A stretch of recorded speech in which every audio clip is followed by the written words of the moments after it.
How is new muscular dystrophy research changing subtype understanding? Imagine a world where doctors can tell exactly what kind of muscular dystrophy someone has just by looking at their genes. That's becoming more possible thanks to recent research. Muscular dystrophies are a group of inherited disorders that cause muscle weakness and loss, but they are not all the same. They differ in their genetic causes, which muscles are affected, when symptoms start, and how severe they become. New research is helping us understand these differences better than ever before. Scientists are now able to identify specific gene mutations that cause different types of muscular dystrophy. For example, Duchenne muscular dystrophy is caused by mutations in the dystrophin gene on the X chromosome. Other types, like facioscapulohumeral muscular dystrophy, involve different genes such as DUX4. Using advanced gene sequencing, doctors can pinpoint exactly which mutation is involved, making diagnosis more precise.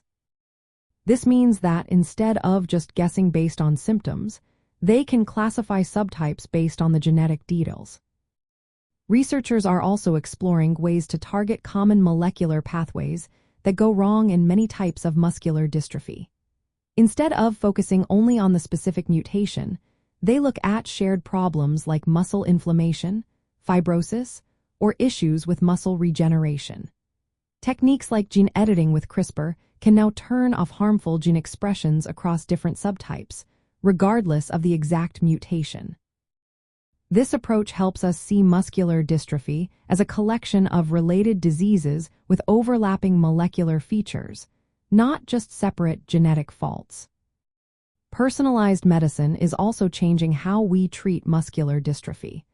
Treatments like exon-skipping drugs are designed to work on specific mutations in the dystrophin gene. These therapies can restore some muscle function by skipping over faulty parts of the gene.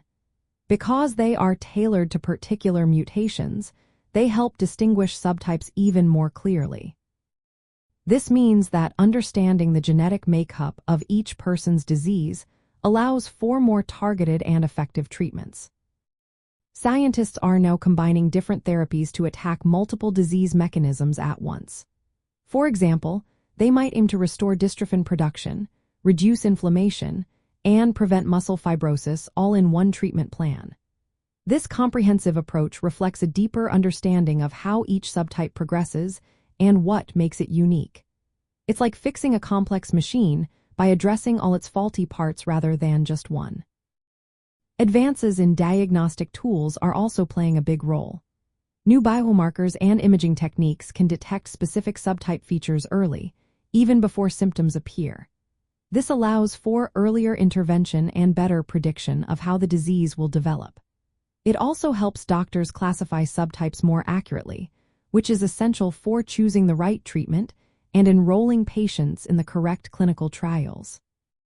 Finally, ongoing research into cellular processes, such as how muscles are glycosylated or how fibrosis develops, is revealing new subtype-specific mechanisms. Some subtypes involve abnormal sugar attachments to muscle proteins, while others are characterized by excessive scar tissue formation.